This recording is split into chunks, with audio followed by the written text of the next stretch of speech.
From AccuWeather.com, this is AccuWeather Daily, a brief host-read article. It's weather news in a nutshell.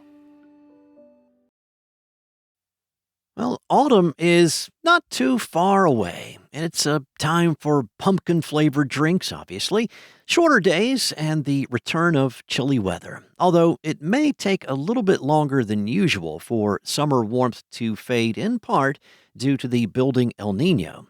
Meteorological fall starts on Tuesday, September the 1st, while astronomical autumn, which takes place on the equinox, begins on September 22nd. From late season warmth to flooding, tropical impacts, and the first snowflakes of the season, here's a quick look at AccuWeather's U.S. fall forecast.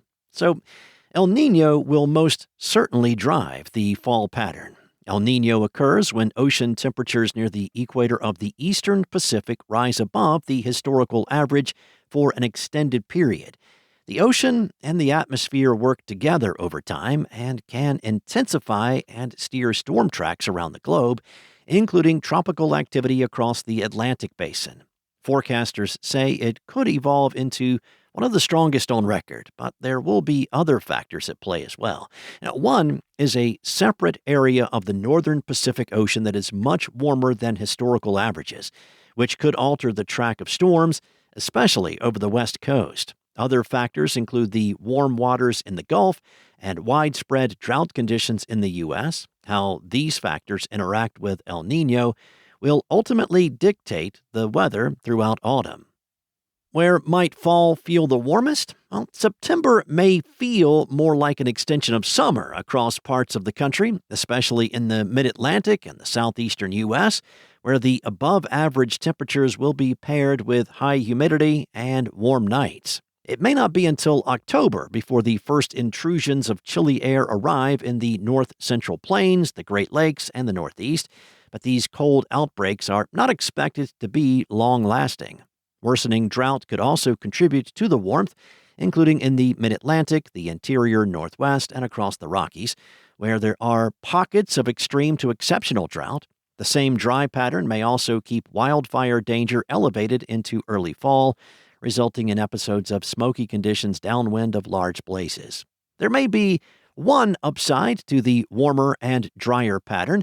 Later in September and early October, more sunny days and cooler nights could help create bright fall foliage in the Northeast and parts of the Midwest. AccuWeather will release its detailed fall foliage forecast on August 26th. The tropics could still bring some hurricane impacts to the U.S. Two storms have already made landfall along the Gulf Coast this year. Tropical Storm Arthur back in June and Tropical Storm Bertha in July, but this may not be indicative of a busy hurricane season. AccuWeather's Paul Pastelok said in the Atlantic Basin, El Niño may hold back the number of named storms this year, but there can still be several impacts on the U.S. The areas facing a higher than average risk of direct tropical impacts include the northern and eastern Gulf Coast and the Carolinas. The northeastern Caribbean is also at an increased risk. September and early October will be the key window to watch for tropical impacts along the mid-Atlantic coast, southern New England, and parts of the Carolinas. Tropical storms and hurricanes that track close to the coast could bring flooding rain, high surf, and gusty winds. Now, severe weather and flooding risks will shift south. Pastelok said that the severe weather focus should gradually shift from the northern part of the plains and Midwest toward the southern part of the plains, Gulf Coast, and the Tennessee Valley through the fall.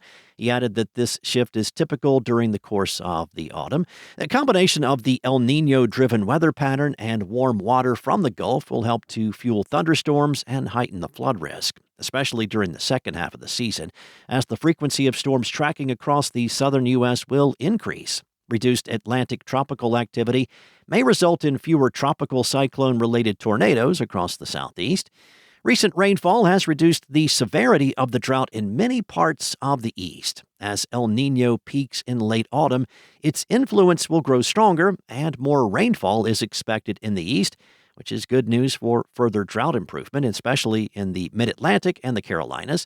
It should also help make up for the lack of rain from tropical storms and hurricanes along the Gulf Coast states. Despite two storms having made landfall this summer, neither storm featured widespread rain across the region. Across the interior Southwest, a strong end to the monsoon season could bring rain to Arizona, Southern California, and Southern Nevada in September ahead of the impending wet season. Pastelok said the threat of severe weather will continue the rest of fall in Southern and Central California with possible atmospheric rivers. So, when will snow arrive? Well, the first snowflakes of the season will be confined mainly to the mountains, but could reach more populated areas later in November. Late September and early October could bring snow to the highest elevations of the Rockies in Montana, Idaho, and Wyoming. Snow may be slower to arrive in the Cascades of Washington and Oregon due to a warmer start to fall. Snow chances should increase in the Rockies during November, especially in Colorado, Utah, and New Mexico, where a couple of early-season snow events are possible.